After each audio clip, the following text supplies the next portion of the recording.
వెనక సంజయ్ రాయ్ అనే ఒక్కడే లేదు. ఎందుకంటే వాడు ఫస్ట్ 7 గంటలకు వెళ్ళాడని చెప్తున్నారు. మళ్ళీ రాత్రి 11 గంటలకెళ్ళాడు. మళ్ళీ ఎర్లీ మార్నింగ్ 4 తర్వాత వెళ్ళాడని చెప్తున్నారు. ఈ టైంలో వాడు మద్యం సేవిస్తూనే ఉన్నాడని చెప్తున్నాడు. ఇంత హెవీ డ్రింకరు వాడు వెళ్ళి అంత దారుణంగా అమ్మాయిని చంపగలడా? ఎందుకంటే ఆ అమ్మాయి పెనుగులాడింది, ఫైట్ చేసింది. అట్లాంటప్పుడు ఈ ఫుల్లుగా తాగేసున్న వ్యక్తి అంత బలంగా అమ్మాయిను ఇన్ని గాయాలు వచ్చే విధంగా చేయగలడా? ఒక్కడే చేయలేదు. దీని వెనక డ్రగ్ మాఫియా ఉంది. కలకట్టాలో డ్రగ్ మాఫియా చాలా స్ట్రాంగ్‌గా ఉందని చెప్తున్నారు. ఎందుకంటే వెస్ట్ బెంగాల్‌లో మమతా బెనర్జీ ఈ డ్రగ్ మాఫియాని కర్ల్ చేయలేదు. ఆహ్, తృణమూల్ కాంగ్రెస్ చాలామంది డ్రగ్ మాఫియా వెనక ఉన్నారనేది ఒక వాస్తవం అని అక్కడ చెప్తున్నారు. సో, డ్రగ్ మాఫియాకి సంబంధించి హాస్పిటల్‌లో కూడా పని జరుగుతుంది. కొంతమంది డాక్టర్లు కూడా ఇన్వాల్వ్ అయినారు. ఇదంతా ఈ అమ్మాయికి తెలిసిపోయింది. ఆ అమ్మాయి బయట పెట్టే కార్యక్రమంలో ఉంది. అందుకనే ఆ అమ్మాయిని బయట పెట్టనీయకుండా వీళ్ళు ఆహ్, బెదిరించడానికి వెళ్లారు. ఆ అమ్మాయిని టార్చర్ చేశారు. ఆ టార్చర్ చేసే క్రమంలో ఆ అమ్మాయి పెనుగులాడింది. వాళ్ళకు లొంగలేదు. అప్పుడు ఆ అమ్మాయిని అత్యంత క్రూయల్‌గా వాళ్ళు అత్యాచారం చేసి హత్య చేశారు అని ఇప్పుడు వర్షన్ వస్తుంది. ఆ టార్చర్ చేయడమే ఇదంతా గూడా. కళ్ళల్లోకి అద్దాలు గుచ్చడం గావచ్చు, నోటి మీద, ముఖం మీద గుద్దులు గావచ్చు, కడుపులో ఇంటర్నల్ బ్లీడింగ్ గావచ్చు, కాళ్ళ మీద గాయాలు గావచ్చు, మర్మాంగాల్లో బ్లడ్ గావచ్చు, ఇవన్నీ గూడా వీళ్ళు ఆమెను టార్చర్ చేశారు. చెప్పకుండా ఆమెను చేద్దామని, బెదిరిద్దామని ట్రై చేశారు. ఆ క్రమంలో ఆమె లొంగకపోయేసరికి ఈమె బతికుంటే మనకు ప్రమాదం అని జెప్పి వాళ్ళు అత్యాచారం చేసి చంపేశారు అని ఇప్పుడు చెబుతున్నారనమాట.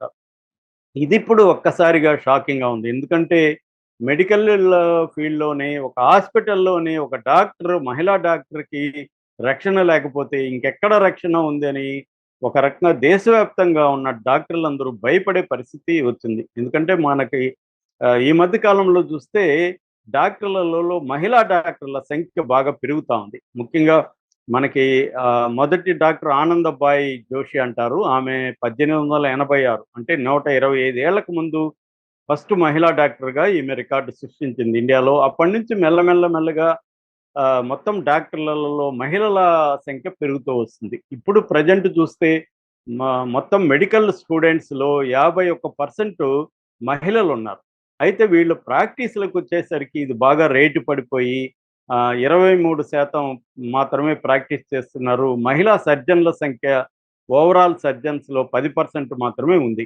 అంటే ఒక పక్క మెడికల్ ఫీల్డ్ ఎడ్యుకేషన్ లేక మహిళలు అబ్బాయిల కంటే ఎక్కువ సంఖ్యలో వస్తున్నారు.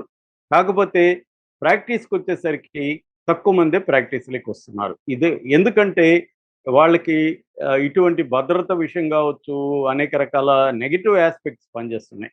పేరెంట్స్ కూడా హెల్ప్ చేస్తున్నారు, చదువుకోమని చెప్తున్నారు. ఆహ్, మా సిస్టర్ సన్ క్లాస్‌లో గూడా వీళ్ళు 90 మందుంటే మహిళలు 110 మందున్నారు ఎంబీబీఎస్‌లో. గవర్నమెంట్ కాలేజీలో. సో, ఆ స్థాయిలో మహిళల సంఖ్య పెరుగుతుంది గానీ, యాక్చువల్ ప్రాక్టీస్‌కొచ్చేసరికి తగ్గుతుంది. అయితే మన పక్కనున్న పాకిస్తాన్, బంగ్లాదేశ్‌లో మనకంటే ఎక్కువ ఉన్నారు. 70% వరకు అక్కడున్నారు. మనకి 51% మనకుంటే వాళ్ళ దీంట్లో 70%. అక్కడ మహిళల ప్రాక్టీసొచ్చేసరికి అక్కడ గూడా 17-20% అక్కడ గూడా దాటట్లేదు.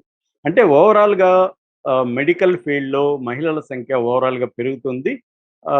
అయితే మొత్తంగా స్టెమ్ అంటారు. అంటే science, technology, engineering and medical stem అంటారు. ఈ స్టెమ్‌లో చూసుకున్నప్పుడు మహిళల సంఖ్య 43% ఇండియాలో ఉంది. ఇది one of the highest in world అన్నమాట.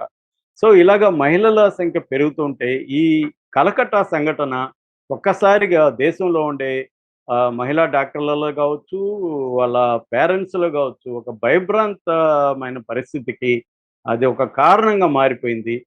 దీన్నిప్పుడు పారదర్శకంగా బయటపడతారా? ఎందుకంటే అక్కడ రాజకీయాలున్నాయి. అక్కడ మమతా బెనర్జీ ఉంది. అక్కడ బీజేపీ మమతా బెనర్జీకి యాంటీగా ఈ సంఘటనను ఉపయోగించుకుందామని బీజేపీ ప్లాన్ చేస్తుంది. బీజేపీ మమ్మల్ని బదనాం చేస్తుందని మమతా బెనర్జీ దీన్ని వేరే రకంగా చూసే అవకాశం ఉంది. అయితే లక్కీగా దీన్ని కోర్టులు ఇప్పుడు ఎంటర్ అయినాయి. ఆల్రెడీ హైకోర్టు దీంట్లోకి ఎంటర్ అయింది. ఇప్పుడు సుప్రీం కోర్టులో సుమోటోగా supreme court chief justice DY Chandrachud ఈ కేసుని స్వీకరించి రేపటి నుంచే ఆయన విచారణ మొదలుపెడుతున్నాడు. అందువల్ల కొంత ఆశాజనకంగా కోర్టుల యాక్టివిజం అనేది, జ్యుడిషియల్ యాక్టివిజం అనేది కొంత ఆశాజనకంగా కనిపిస్తుంది. మనకి 'డీవై చంద్రచూడ్' వచ్చాక అటు జ్యుడిషియల్ యాక్టివిజం అనేది బాగా అడ్వాన్స్ అయింది, పెరిగింది. ప్రజలకు న్యాయాన్ని అందించడంలో సుప్రీంకోర్టు పాత్ర బాగా మనకి కనిపిస్తుంది. సో, ఈ యాంగిల్‌లో తీసుకున్నప్పుడు సుప్రీంకోర్టు రేపు ఎంటర్ అయిన తర్వాత ఈ అమ్మాయికి న్యాయం జరుగుతుందా? ఎందుకంటే దేశమే ఇవాళ ఈ కేసుని చాలా క్లోజ్‌గా పరిశీలిస్తున్నారు. ప్రతి ఒక్కరు ఫాలో అవుతున్నారు. ఆ అమ్మాయికి ఏం జరిగింది? ఎందుకు? ఎవరు చేశారు? డ్రగ్ మాఫియా ఉంటే దాన్ని మోడీ ప్రభుత్వం అరికట్టలేందా? పట్టుకోలేందా? ఒకవేళ ఆహ్, హ్మ్, మమతా బెనర్జీ ప్రభుత్వం కాపాడుతుంటే మోడీ ప్రభుత్వం దీన్ని చూస్తూ ఎందుకు ఊరుకుంది? ఇలాంటి ప్రశ్నలన్నీ వస్తున్నాయి. సీబీఐ ఎంక్వైరీ స్టార్ట్ అయ్యి కూడా వారం రోజులైంది. ఇప్పటివరకు వాళ్ళు ఏమి కనుక్కోగలిగారు? ఏం సాధించారనేది అడుగుతున్నారు. ఎందుకంటే సీబీఐ కూడా చాలా కేసుల్లో సంవత్సరాలు తీసుకుంటుంది. మనం వివేకానంద రెడ్డి కేసే చూసుకున్నాం. 5 ఏళ్ళు దాటింది. ఇప్పటివరకు అదేమి కొలిక్కి రాలేదు. సో, ఇంక జగన్‌దయితే 11 ఏళ్లుగా జగన్ బెయిల్ మీద బయటున్నాడు. సో, ఇలాగా ఈ కేసుని సత్వరం చేయాలి. మమతా బెనర్జీ కూడా ఫాస్ట్ ట్రాక్ కోర్ట్ పెట్టి నేను ఇమ్మీడియేట్‌గా ఉరిశిక్ష పడే విధంగా చూస్తాను. నేను పర్సనల్‌గా ఉరిశిక్షకు వ్యతిరేకమైనప్పటికీ ఈ కేసులో మాత్రం అతనికి తగిన శిక్ష పడే విధంగా ఫాస్ట్ ట్రాక్ కోర్ట్ పెట్టడానికి నేను రెడీగా ఉన్నానని మమతా బెనర్జీ చెప్పింది. ఇప్పుడైతే ఆమె పరిధిలో కూడా లేదు. సుప్రీం కోర్ట్‌కెళ్ళిపోయింది కాబట్టి ఈ కేసు సుప్రీంకోర్టు పరిధిలో ఉంది. కానీ డ్రగ్ మాఫియా దీని వెనక ఉందని మాత్రం వార్తలు బయటకొస్తున్నాయి. దీన్ని డీజీపీ మాత్రం ఖండించాడు. డ్రగ్ మాఫియా ఉందా లేదా ఇప్పుడైతే మేము చెప్పలేము. మా ఎంక్వైరీలో ఇప్పటివరకు ఈ సంజయ్ రాయ్ ఒకడే చేశాడని చెప్తున్నారు. కానీ ఆ ప్రిన్సిపాల్ మీద చాలా సీరియస్ అలిగేషన్స్ ఉన్నాయి. సందీప్ ఘోష్ అనే ప్రిన్సిపాల్ మీద అసలు ఇతను కూడా డ్రగ్ మాఫియాలో భాగం. అతని భార్య ప్రెగ్నెంట్ అయితే కూడా కాలితో తన్నాడు గతంలో. అతని మీద కేసుంది.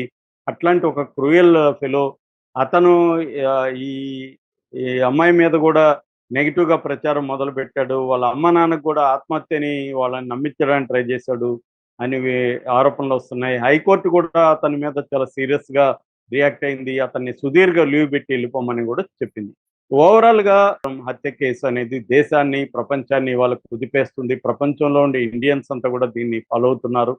ఇందులో మనకు న్యాయం జరగాలని, ఇటువంటి పునరావృతం కాకూడదని, డ్రగ్ మాఫియా ఉంటే దాన్ని సీరియస్‌గా దాని మీద చర్య తీసుకోవాలని మనమందరం గూడా కోరుకోవాల్సిన